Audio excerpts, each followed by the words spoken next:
Cecilia Jimenez to present her report. The floor is yours. Thank you. Thank you very much, Mr. Vice President, distinguished representatives, ladies and gentlemen.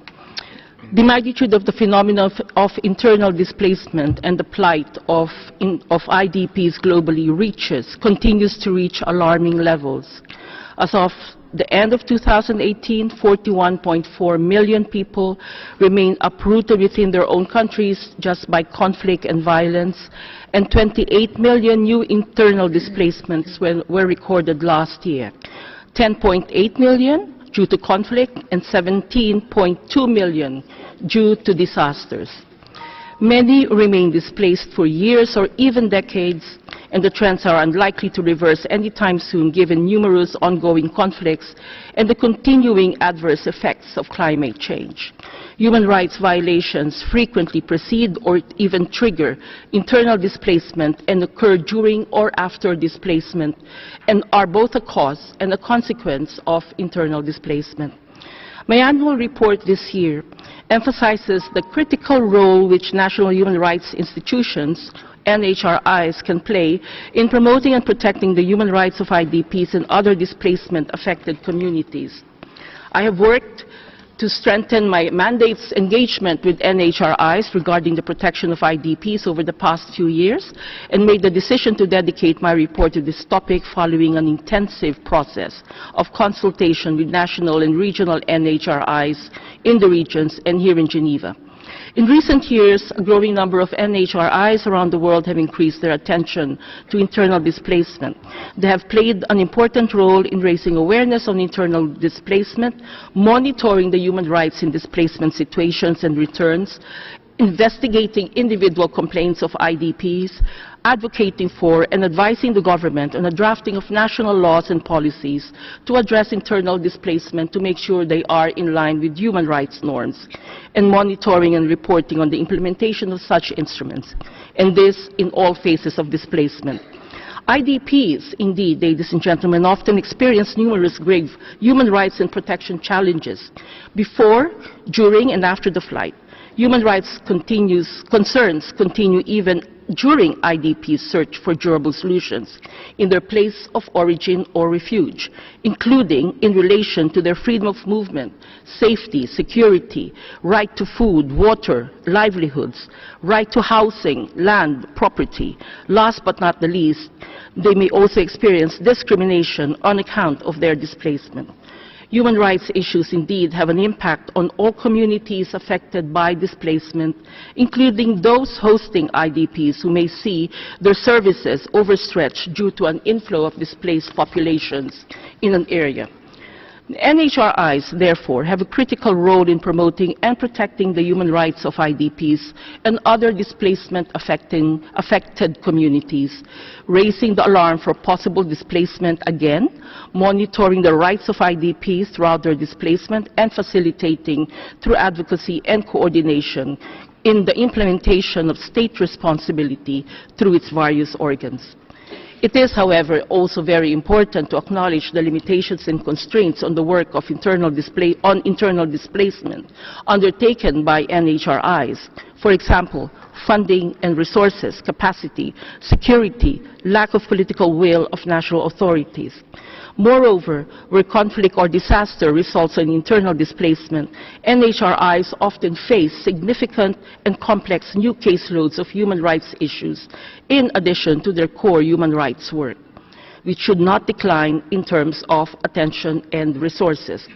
However, NHRIs have demonstrated that much can be achieved through their ability to mediate between government, communities, and NGOs, and their unique understanding and local situations, and even to contribute to peace building. NHRIs have special responsibilities to support specific vulnerable groups and empower them to claim their rights, including those made vulnerable because of internal displacement. The 2030 Agenda for Sustainable Development Goals establishes that states and development partners should leave no one behind in efforts to achieve those goals, and mention explicitly IDPs among the most vulnerable. NHRIs are among partners that can help promote sustainable development goals from a very strong human rights perspective. Nonetheless, NHRIs should never be a substitute for state actors in the protection of human rights, nor fulfill essential functions of government responsibility. They should constantly and publicly remind government of their primary responsibility for the protection of all human rights, including those of IDPs. They are indeed an essential safeguard and voice for IDPs, raising awareness of their civil and political rights and economic, social, cultural rights, ensuring attention to critical economic, social rights like food, shelter, health, education, housing, land, property, and durable solutions. Indeed, even when humanitarian partners withdraw, IDPs often still face critical human rights issues, which NHRI should continue highlighting and dedicating attention to. And they need the states and the international community to provide adequate support to NHRIs to that end. Mr. Vice President, my report to you also includes an addendum which presents an exhaustive account of activities related to the GP20 initiative for the last year. The year 2018 marked the 20th anniversary of the Guiding Principles on Internal Displacement and presented an opportunity to raise awareness of these principles and making sure that the ongoing and evolving challenges globally and nationally relating to internally displaced persons are given attention to. A multi-stakeholder developed plan of action to advance prevention, protection, and solutions for IDPs for 2018 to 2020 was established under the auspices of my mandate, and it has been galvanizing more strategic and coordinated collaborative action on internal displacement, especially at national level. The four issues are IDP participation, data and analysis, development of national laws, and addressing protracted displacement in the facilitation of durable solutions. The plan of action was endorsed by the Interagency Standing Committee, IASC, principals in May 2018 with an agreement to support its implementation and engage in collective action. GP20 focal points have been established in UN resident coordinator offices and UN agencies across all regions of the world. Indeed, the GP20 initiative continues to lay the groundwork for multi-stakeholder activities and collaboration to engage and support states in coping with internal displacement and other stakeholders, with specific attention also to the human rights of IDPs. Mr. Vice President, in my annual report to you, I have also provided an overview of the activities undertaken by my mandate, the challenges, the necessary actions that need to be taken by states, regional actors, the United Nations, and the international community. I continue to mainstream the human rights of IDPs within the UN system and enhance collaborative approaches between UN agencies, international organizations, civil society, including through my participation in the Interagency Standing Committee. Since my last report, I have continued my work to strengthen regional mechanisms, and particularly for last year until this year, to support the African Union in promoting the ratification and implementation of the Convention for the Protection and Assistance of IDPs in Africa, the so-called Kampala Convention. I urge all AU member states that have not yet done so to ratify the Convention to promote the human rights of their people, the IDPs, and further recommend those states that have ratified it to implement it in practice. I also encourage states and governments to continue to use the opportunity provided by the courses I provide in the international humanitarian law in San Remo, a privileged opportunity to bring together government authorities involved in the protection of IDPs. We are expanding the number of course offerings, the latest of which is a French version to be held late last year and looks at the implementation of the guiding principles on internal displacement and the human rights of IDPs. As protection of internally displaced children is the focus of my next report in the GA, I have been convening expert consultations in Geneva and elsewhere, and I would like to thank also the SRSGs for children and armed conflict and on violence against children, as well as the chair of the Committee on the Rights of the Child for their support to this consultative process. I am thankful, of course, to the Global Alliance of NHRIs for their strong support to my mandate. Allow me just very quickly, towards the end of my statement, to commend some states who have made progress during the last year. This includes Niger, who has become the first country in Africa to adopt national law on the protection and assistance to IDPs to domesticate the Kampala Convention, South Sudan, that just recently ratified the Kampala Convention, El Salvador, which is also in the process of developing a law to address displacement, Honduras, that continues to make progress in advancing the recommendations of my predecessor, and finally Mexico, whose Ministry of the Interior recently published a study officially recognizing internal displacement in the country and highlighting the importance of developing a national framework. I have made and reiterated visits to a number of countries. I look forward to my visits to the Central African Republic this year, and to be followed by Iraq, and hopefully to also visit Fiji next year. But most of all, I thank the countries who have been supporting the GP20 and all the resident coordinators and UN country teams, and appreciate for all the IDPs who have shown me great resilience. Thank you very much for those whom I have met. Their human rights remain at the center of my mandate. Thank you, sir, for the time. Je vous remercie. Je voudrais... Thank you. I'll give the floor to the Special Rapporteur for their comments. Thank you very much, Mr. President. Good morning to all. Thank you for the continuation of this interactive dialogue, and I take this opportunity to provide my replies to those who have taken the floor so far. First of all, I would like to thank those states that have expressly provided support to my mandate, and their support as well to the report, acknowledging the report and the role of national human rights institutions and welcoming the recommendations therein. It is very important that the role of national human rights institutions as one of the institutions, national institutions on the ground, will be given reinforcement and enhancement in its independent role. Thank you as well to those states who have expressed support to the GP20 plan of action, which I consider as one of the most important efforts of my mandate to mainstream the human rights of IDPs in national policies. Thank you to Guam, who welcomes the high-level panel concept and the idea that will practically be established by the Secretary General in the latest developments.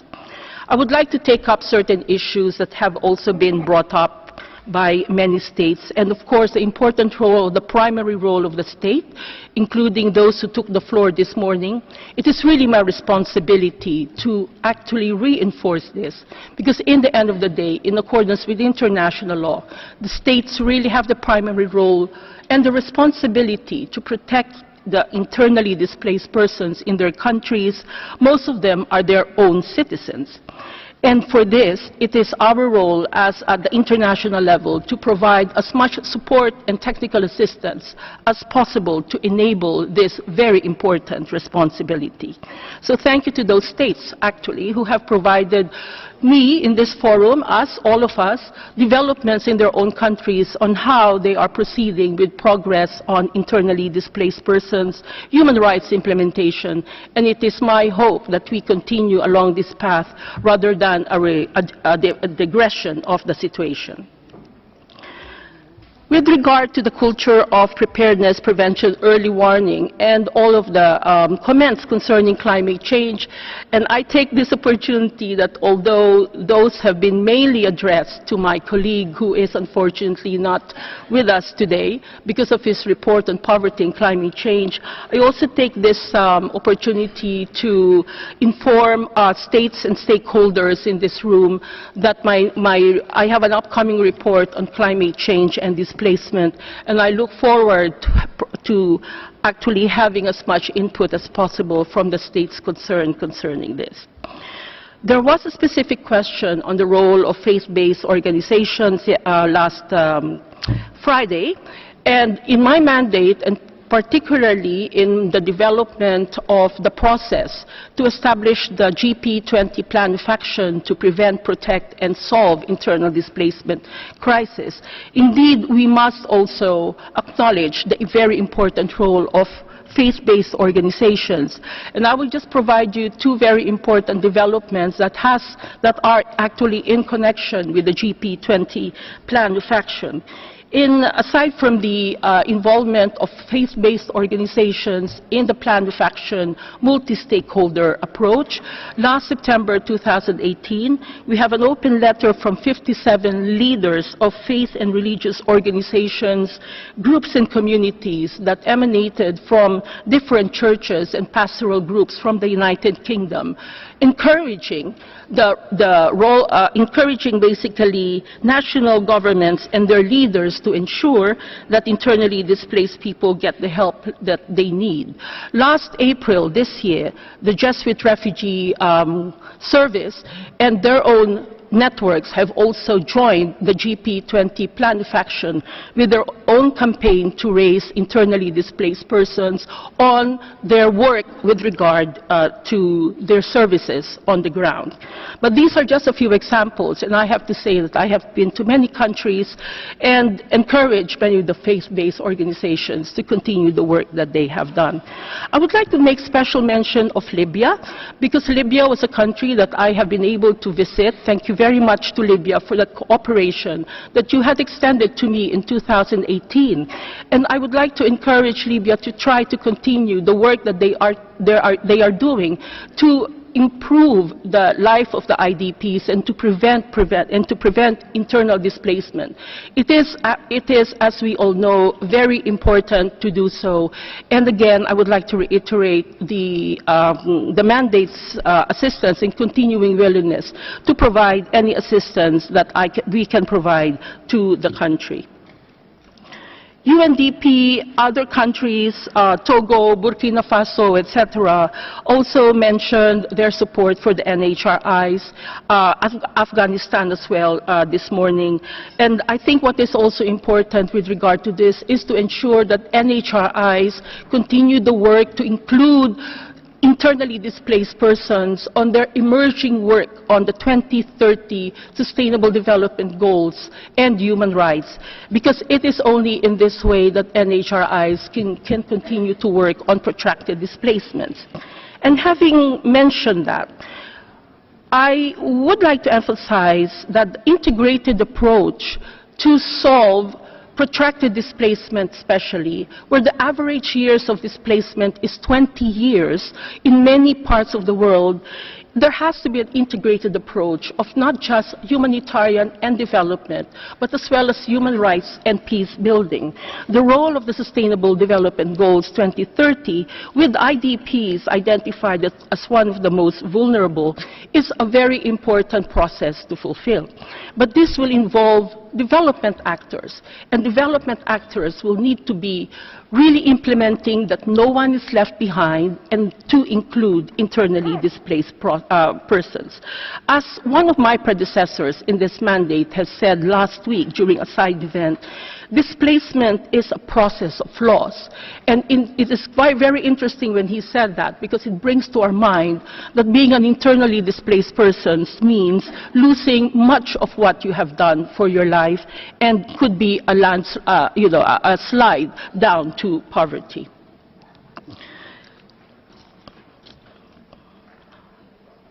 There was a specific question from the European Union on how does the reform in the UN affect the work, and I think very much so, and particularly, of course, the 2030 Sustainable Development Goals is a major factor to that. But I think it is really important, as I said, to improve the cooperation between humanitarian development and political actors, as well as with the UN human rights system. And this is really very significant, particularly that next year will be the 10th anniversary of the Interagency Standing Committee on the framework of durable solutions for IDPs. We know what should be done. We have already the institutional makeup in order to proceed, but what really needs to be done is to implement those into political will, and that will be translated concrete programs with national governments, with the ownership of national and local authorities in the ground. Now is the time to deal with the how. Algeria and a few other countries from Africa actually mentioned accomplishments in the continent of Africa, and I would like to also acknowledge that I appreciate the increased attention by the AU to this issue, with 2019 dedicated to refugees, returnees, and IDPs.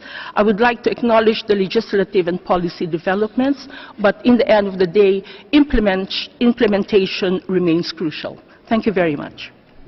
Merci. Thank you. We've just heard the last speaker who we're going to accommodate during this debate. I would now like to give the floor to Madam Cecilia Jimenez for her concluding comments. You have the floor. Thank you very much, Mr. President, and I would like to give my appreciation to all the other states who have taken the floor, as well as the UN entities, GANRI, and civil society. I will be dividing my very short, within 8 minutes allotted to me, my responses to most of the issues, all of which need extensive discussion.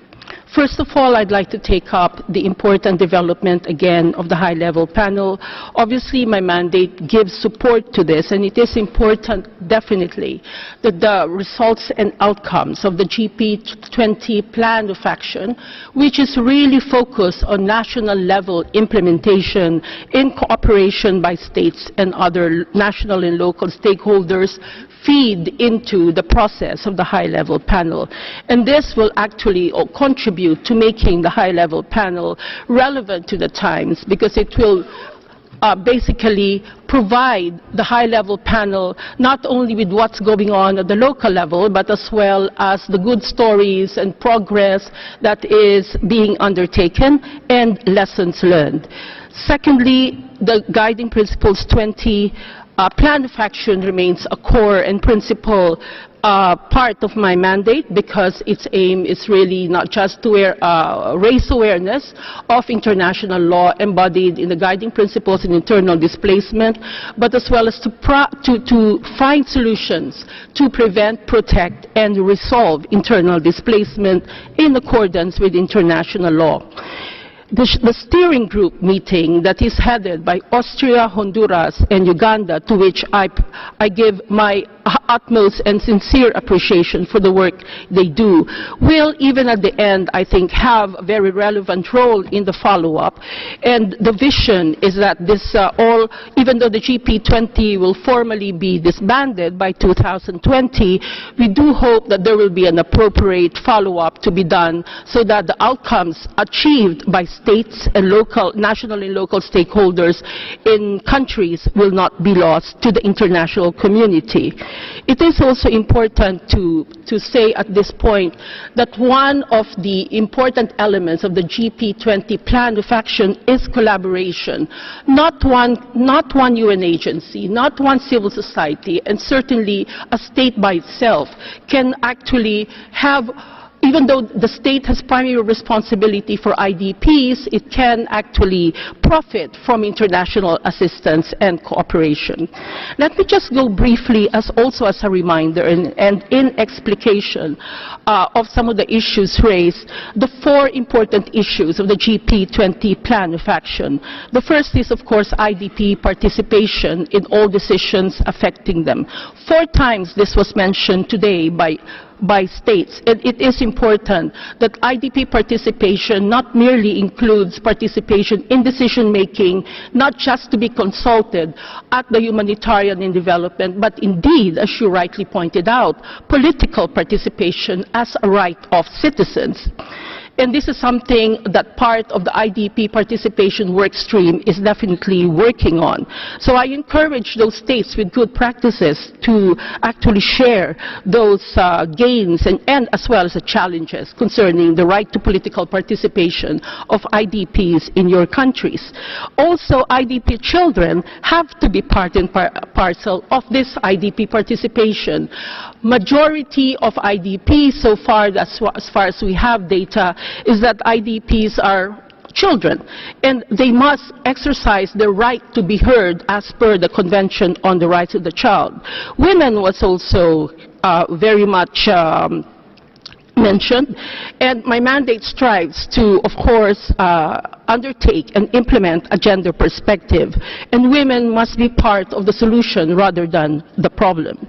The second point in the GP20 plan of action is data and analysis, and this is where we would like to encourage states who have not yet done so to actually give particular focus on the importance of data and analysis, not just numbers, but really the profiling of the situation of IDP situations, which is provided by an interagency committee called the Joint IDP Profiling Service, participated in by many UN agencies.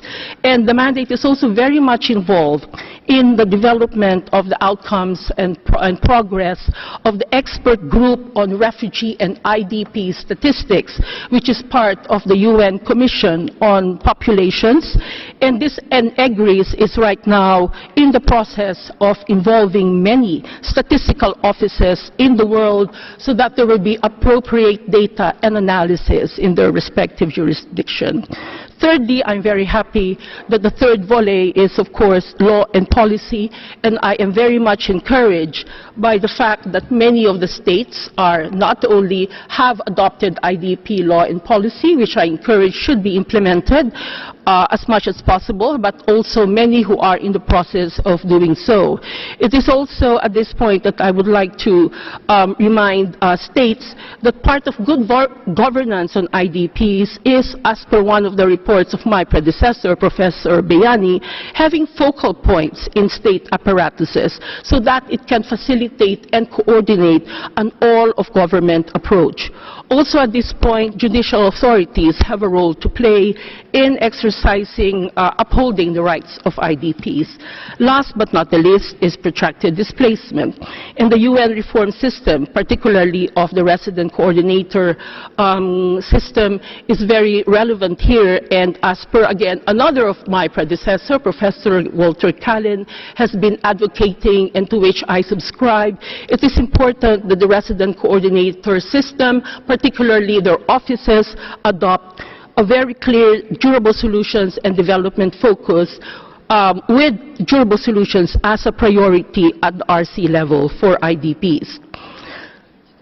Lastly, before I conclude, again, I would like to thank all states, particularly those who are at the lead of the GP Steering Committee, Austria, Honduras, Uganda, and all the states who have joined us in the GP20 Steering Committee. They are a growing list of states, and I appreciate their involvement.